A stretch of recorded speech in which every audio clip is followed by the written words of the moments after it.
Welcome to the weekend challenge number 2. This time around, we're actually going to use the color palette we made in the weekend challenge number 1 and apply it to a template that I've created for you to be able to play around with and apply different palette colors. It also operates as a great way for you to kind of explore Photoshop just a little bit. Now in this template, you're going to see it be a little bit overwhelming on the layer side if you're not used to seeing Photoshop. Photoshop operates through a layer system.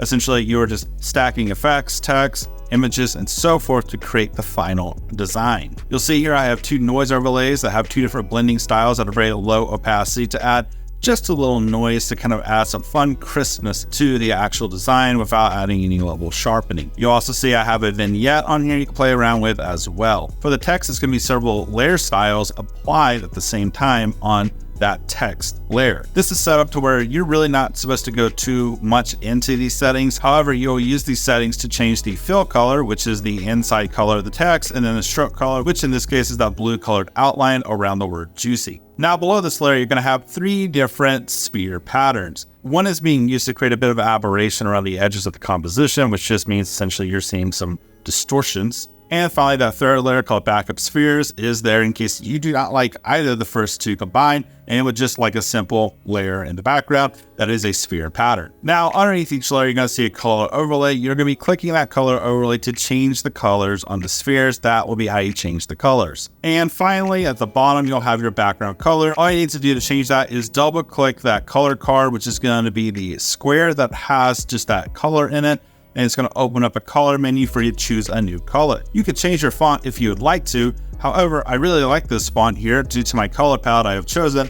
And when you open Photoshop, it may ask you to sync that font. That font is an Adobe font, so it should automatically register, or at least provide a prompt for you to sync the font and take care of the rest for you. However, you are welcome to change that font to whatever font you would like to that is currently on your system, or a fun font that you may find during this exercise and would like to use it in this case. The goal of this exercise is to not only apply the color palette you have made, but also to make a bit of a fun wallpaper for your phone if you would like one, and to kind of, again, really bring that color palette to life through a design. As you can see, we could play around a little bit to change the design to a different unique style based on a different color palette by changing colors, fonts, and so forth. Though, to be honest, I do prefer the first color palette versus the second color palette that I'm making up a bit on the spot. I just don't really like the colors. It feels like a color palette that would be more in line with something I would have bought on some article of clothing 20 years ago. And that's it. That is the weekend challenge number 2. It's very short and simple. Now, you're probably wondering, where did I even go to download this file to even play around with in Photoshop?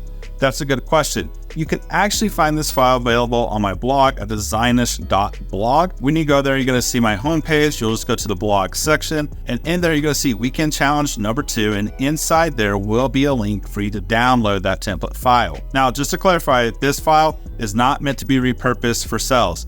So this file is for personal use only, and for this exercise. And that's it, you did it. As always, let me know in the comments what you made, and feel free to upload to Instagram or a social network and tag me at designish_blog.